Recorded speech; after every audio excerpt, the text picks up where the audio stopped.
A verdade da fé, sem rodeios. Reflexões com Ricardo Gondim.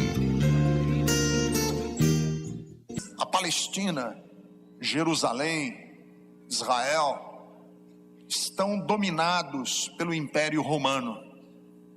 Nessa época, Roma dominou o mundo e dominou essa parte do mundo aqui que nós estamos nos referindo, que é Jerusalém e Israel. A Palestina, aquela região toda ali, está dominada pelos romanos. E os romanos tinham uma política de dominação, uma política imperial, que era mais ou menos o seguinte: todos os assuntos que dissessem respeito à política, à ordem, à criminalidade, eram julgados por um tribunal romano. Mas eles permitiam que os países tivessem os seus tribunais religiosos. Então, assuntos que tocavam diretamente à religião eram constituídos os tribunais religiosos. O Sinédrio é um tribunal religioso de Israel. São anciãos, sacerdotes, é um tribunal religioso, então são homens de mais idade, religiosos, sacerdotes, que se reúnem para julgar as causas religiosas. Então, os crimes comuns e os crimes políticos, um tribunal romano. Os pecados cometidos em nome da religião, heresia, violação de ritos sagrados, era um tribunal religioso. E eu achei muito interessante esse texto, porque ele nos fornece, ele nos ajuda a entender algumas coisas sobre o comportamento humano, sobre nós mesmos, sobre a vida, de uma maneira espetacular. Esse é um texto riquíssimo, que a gente pode abstrair muitas coisas interessantes. Por exemplo, nós temos dois atos de violência nesse texto. Nós temos um ato de violência que foi feito ostensivo, foi um tapa na cara, um tapa na boca. Um tapa na boca dado por um homem religioso. E nós temos a violência da resposta de Paulo, que perde a postura diante do tapa que ele leva na boca. E ao invés de se comportar como se esperava que se comportasse um homem de Deus, que tinha e conhecia a fala de Jesus, o que é que Jesus tinha dito? Se alguém te bater no rosto, oferece o outro lado do rosto. Se alguém te bate num lado do rosto, oferece o outro. Mas Paulo não. Paulo, ele leva um tapa na boca, e ao invés dele absorver o tapa na boca, isso aqui é uma cena de violência. Imagine, você está numa corte, e Paulo, quando é esbofeteado no rosto, quando leva o tapa na cara, ao invés de absorver, digerir, ele reage tempestivamente. Sua parede esbranquiçada, que na verdade o que ele estava dizendo era: seu hipócrita, seu falso. Isso é que ele está na verdade dizendo quando ele diz parede esbranquiçada: você é um falso.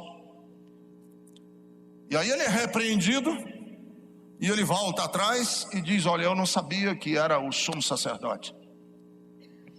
E aqui tem uma coisa que eu quero chamar a atenção de vocês. Dois gestos de violência, um com tapa e outro com palavra. A resposta ríspida de Paulo. Um dá o tapa e o outro responde.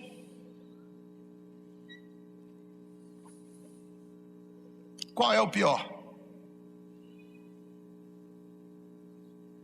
Qual é a agressão maior? É a que fere fisicamente ou é a que fere com palavras? Aqui está uma questão importantíssima,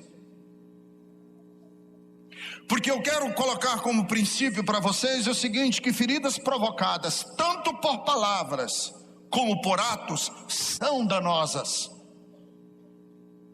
e que não temos como avaliar uma ferida feita fisicamente, dizendo que ela é pior do que uma ferida feita com palavras. Sabe por que eu digo isso? Porque muitas pessoas ferem outras com palavras e não se percebem. E tem pessoas que ferem fisicamente e acham que é uma coisa banal.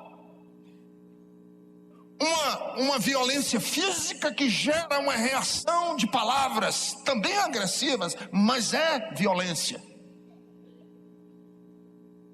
Porque muita gente não sabe, às vezes, poxa vida, por que foi que a pessoa reagiu de uma forma tão bruta? Por que foi que essa pessoa reagiu à minha ação de uma forma tão ostensivamente bruta? Por quê? Porque às vezes você não percebe que uma frase que você está dizendo, às vezes você não percebe que uma colocação que você fez foi a gota d'água. Eu não julgo Paulo. Sabe por quê?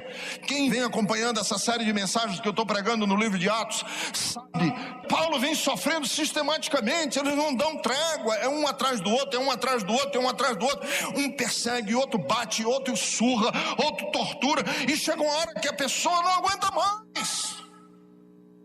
Tem uma hora que a pessoa não aguenta mais, explode. E que foi o que aconteceu com Paulo. Ele explodiu, não aguentava mais. Tem uma música do Chico Buarque que eu acho maravilhosa. Vocês sabem que o Chico Buarque é o meu poeta predileto do Brasil. Para mim é o maior compositor de música popular brasileira de todos os tempos. E o Chico Buarque tem uma música que chama Gota d'Água.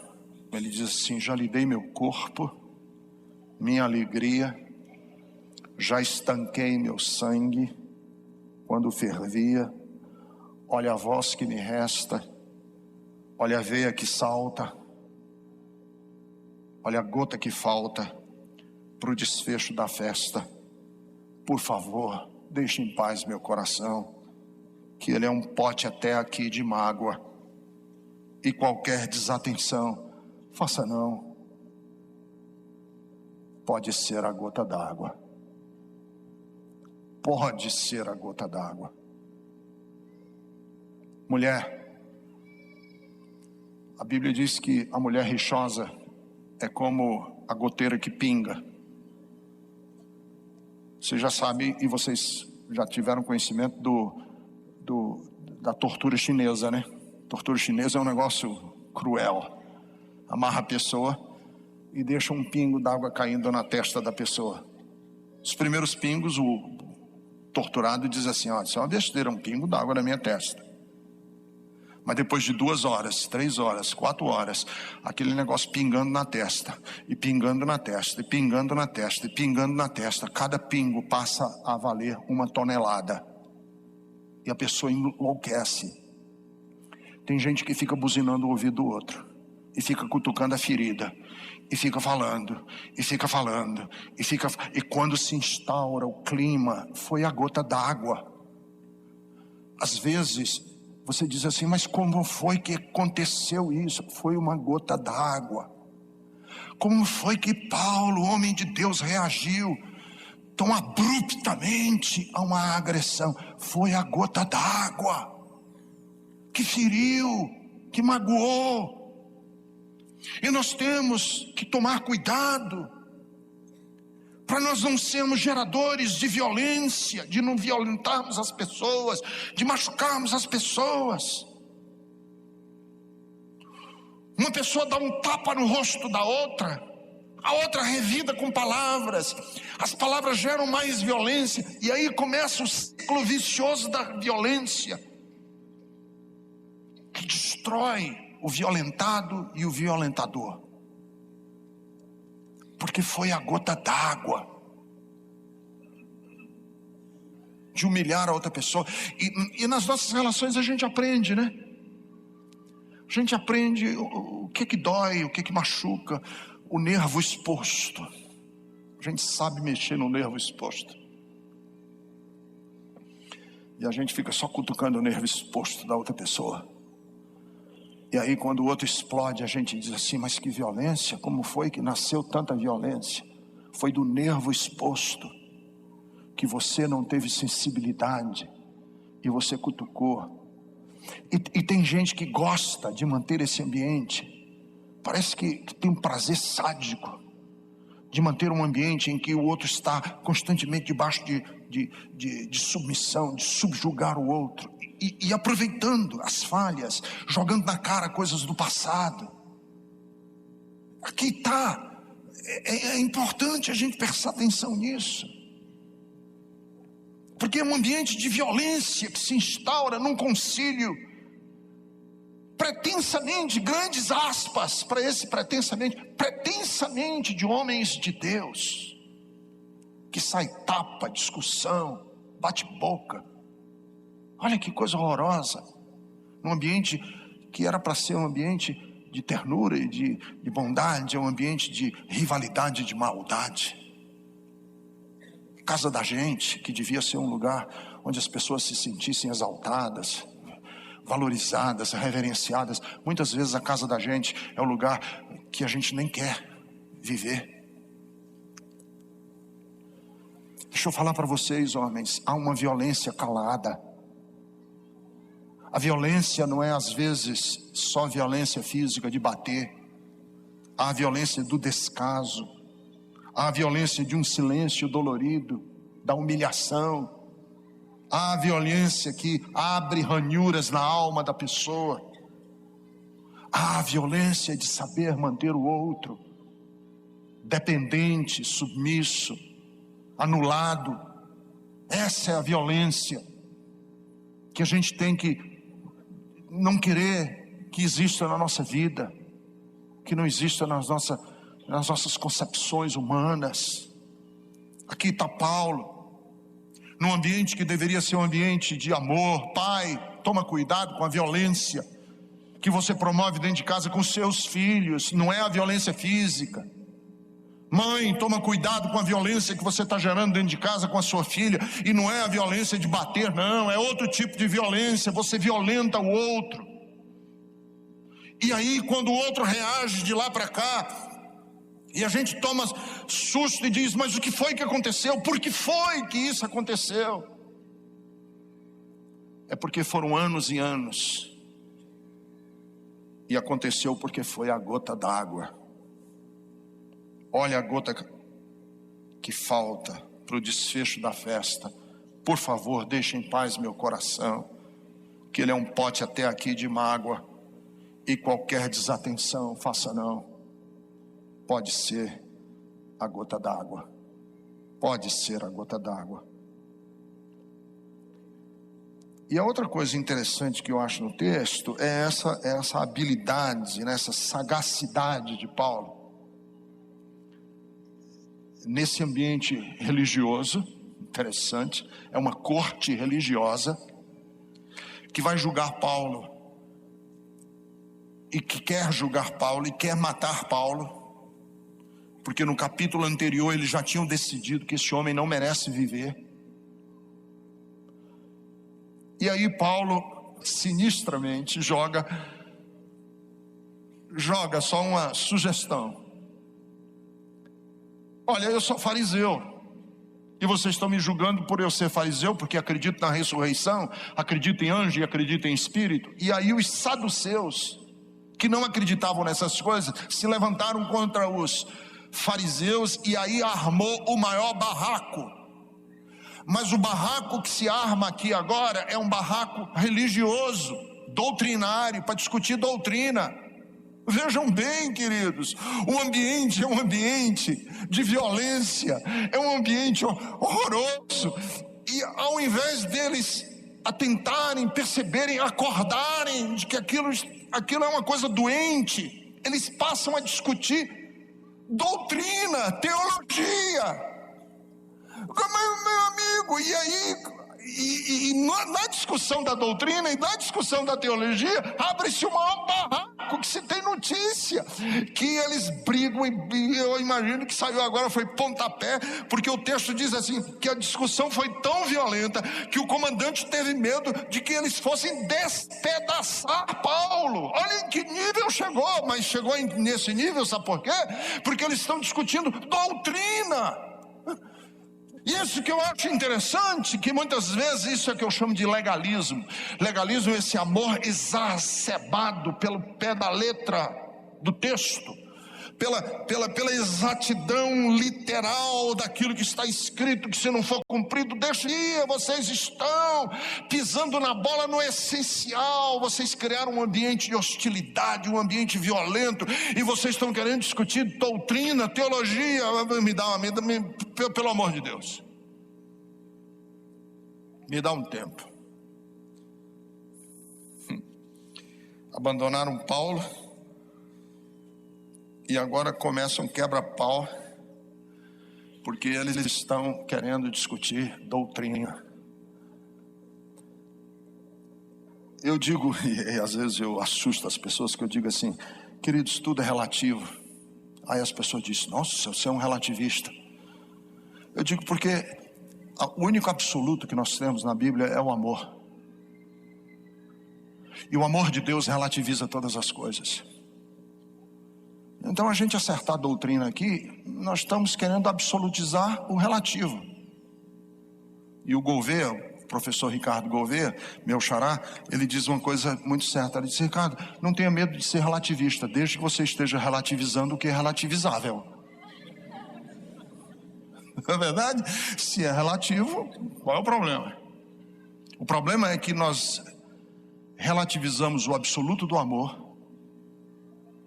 e nós endurecemos e tornamos absoluto o que é relativo. E Jesus, e eu digo isso, pai, porque eu conheço muitos pais que são austeros, na minha casa é sim, sim, não, não. Continue assim, que você vai perder seus filhos, sua mulher e a sua alma. Porque Jesus não teve nenhuma dificuldade em relativizar a lei. Olha a ousadia e a prepotência de Jesus. Ele relativizou a lei dos judeus. Ele relativizou o templo. Ele relativizou o sábado. Ele relativizou até a própria palavra dele, de Jesus. Ele relativizou a si próprio. Sabe por quê? Porque voltar atrás em nome do amor não é fraqueza. Quem volta atrás porque ama não é fraco. Tem um texto da Bíblia que para mim é um dos meus preferidos e prediletos, da narrativa bíblica sobre Jesus.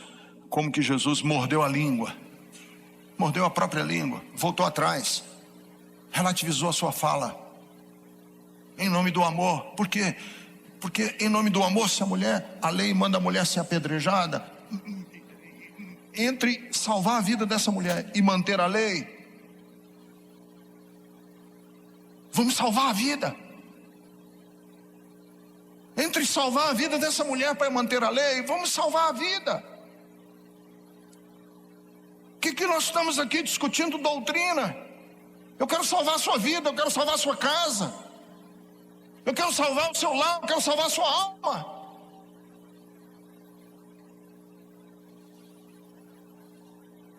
Jesus estava com os discípulos. Essa história de Jesus morder a própria língua eu acho linda. Jesus estava com os discípulos e ele chamou os discípulos, os apóstolos, e disse assim, olha, nós temos que ter foco.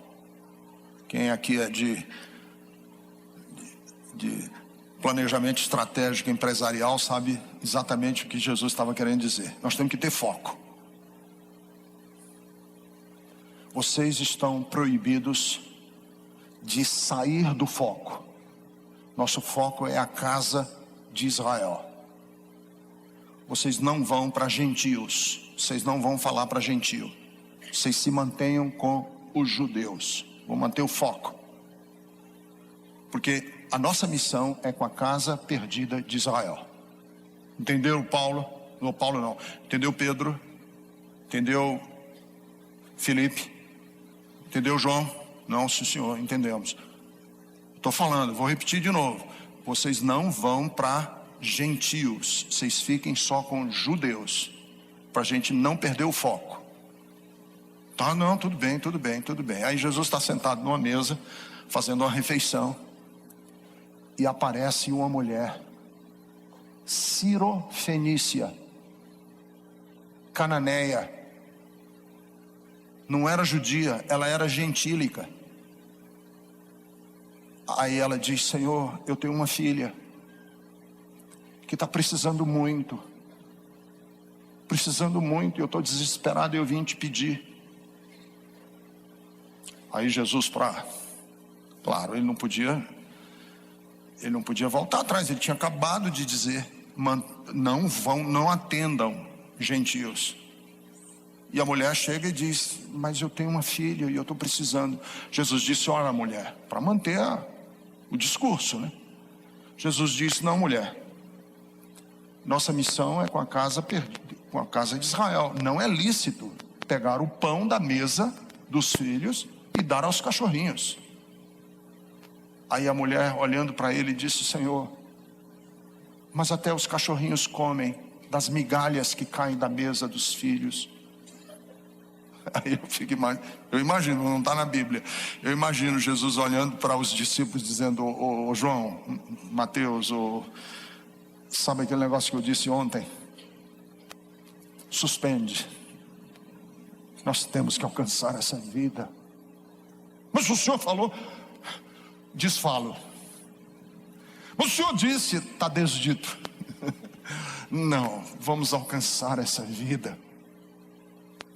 Porque ser coerente me inviabiliza para a misericórdia.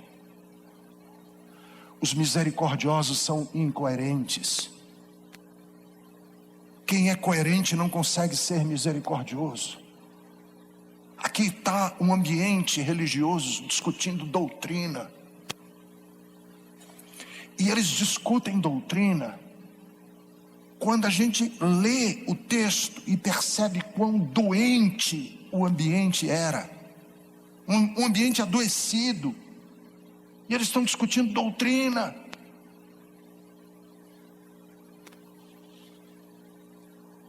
Até que ponto você está disposto a rever, a descer, a repensar e descer do seu pedestal para alcançar o seu filho, a sua mulher? E aí eu acho interessante que eles estão a ponto de despedaçar Paulo. E o comandante vê aquele barraco montado na casa religiosa de Israel. Tira Paulo e leva Paulo para fortaleza. Eu acho que Paulo devia estar, sei lá, como é que Paulo estava, algemado, preso, amarrado. E ele vai preso de volta para a cela, para a fortaleza onde ele estava. E aí você imagina como ele... Não, se coloque na posição desse homem. Arrasado, destruído, autoestima, ferida. Ele está ferido, ele está entristecido pra caramba. Aí o Senhor aparece a ele. Deus, em Jesus, aparece para Paulo. E sabe qual é a palavra que ele diz para Paulo? Coragem. E eu acho que a ironia é linda aqui do texto. Porque Paulo diz assim: olha, eu dei testemunho para vocês, mas o testemunho de Paulo para o religioso não vale nada. Mas para Deus valeu muito. Porque Jesus diz assim: assim como você testemunhou em Jerusalém, você vai testemunhar em Roma. Em outras palavras, os religiosos não deram valor, mas eu dou. Eu dei valor a cada ato que você fez, a cada gesto que você fez. Cada ação sua estava sendo acolhida no coração de Deus. Olha que lindo. Cada coisa que a gente faz não é desperdiçada por Deus. E outra coisa, e quando Deus se encontra com a gente, isso eu acho lindo, esse encontro de Jesus com Paulo, e eu fico me lembrando do encontro que ele teve com Pedro, o Pedro que negou a ele 3 vezes, e quando ele se encontra com Pedro, depois de tê-lo negado 3 vezes, ao invés de dizer, que vergonha, hein, Pedro, que vergonha, hein, Pedro, não, Pedro, tu me amas. Encontra Paulo, coragem, Paulo. Sabe por que eu digo isso? Porque é muito próprio do meio religioso ter essa atitude de desvalorização do outro. Assim, tem igrejas que gostam de fazer com que você se sinta o pó da rabiola. Sabe, você não presta, você sabia que você é um... E aí começa, você é um vagabundo, você é um pecador. E teve até um pregador aqui na Bethesda que eu não gostei de jeito nenhum, que ele veio pregar a convite nosso e chegou aqui dizendo, tem alguns de vocês aqui que são porco lavado. Achei de uma deselegância horrorosa. Primeiro que ele estava numa igreja que não era dele, e eu acho que é uma coisa deselegante você falar para um auditório que tem gente aqui que é porco lavado. Que é isso? Você é precioso, você é uma pérola, você é uma pessoa querida de Deus. Cada um que está aqui, a Bíblia diz que Deus amou o mundo de tal maneira, e não são só os religiosos que Deus quer bem, não, Deus quer bem a todos igualmente, porque o amor de Deus é indistinto. Ele derrama a sua graça e a sua chuva sobre bons e maus. Eu lhe digo isso porque essa semana tem uma menina aqui da nossa igreja, uma pré-adolescente aqui da Bethesda, que está com uma doença gravíssima na medula, a Sara. A Sarinha tem 11 anos de idade e ela foi detectada com uma grave doença na medula, e ontem eu falei com a mãe dela pelo telefone. Eles fecharam o diagnóstico de que ela está com câncer de medula, paralítica já, sem os movimentos quase completos do braço, ela só, do corpo inteiro, ela só tem um pouco de movimento nessa região aqui, nem nas mãos tem mais, mas só nessa região aqui do braço. E eu fui visitar a Sarinha no hospital, e como o hospital é grande, eu tive medo de me perder e perder o horário da visita. Eu pedi que a mãe viesse me pegar na calçada, e a mãe da Sarinha chama-se Joyce, é aqui da Bethesda. A Joyce foi me pegar na calçada do hospital, e no caminho entre a calçada e o leito da Sara, ela foi conversando comigo sobre a doença da sua filha. E você sabe o que foi que a Joyce disse para mim? Pastor, eu não vou deixar mais nenhum crente vir visitar minha filha. Ninguém vai entrar mais no meu quarto. Sabe por quê? Porque os crentes entram aqui e ficam dizendo que eu dei brecha, que é o diabo, que é Deus me punindo, que é Deus pesando a mão sobre a vida da minha filha. E ela falou, eu não posso permitir isso. E quando ela foi falando essas coisas para mim, eu falei, mesmo que fosse falar isso para uma mãe que está com uma filha, é de uma crueldade monstruosa, que só pode sair da boca de um religioso doente. Porque da boca de Deus, o que você vai ouvir é coragem. Coragem, por mais pecador que seja, por mais que você tivesse pisado na bola, se Deus te encontrasse nesse estado, Ele se dobraria para te pegar no colo e te carregar. Porque é assim que agem as pessoas que amam. É assim que se comportam as pessoas que querem bem. Aqui está 2 ambientes, um religioso tomado de violência, e Paulo, na solitude da cela onde ele está, tem a visita de Jesus, que olha para ele e diz, Paulo, coragem, coragem, Paulo, eu tenho visto teu testemunho. E o que você fez em Jerusalém, você vai fazer, eu vou com você. E eu quero dizer isso para você, amigo, você que está batido, quebrado na vida. Eu não prometo a você nem sonho, nem visão, mas eu prometo falar hoje em nome de Jesus ao seu coração. E a voz que Deus tem para você hoje é coragem. Deus é contigo. Levante-se, porque Deus é o Deus que torna a levantar os joelhos que estão desconjuntados. Está escrito na Bíblia. E Ele levanta os braços que estão cansados. E é isso que Deus quer fazer com você.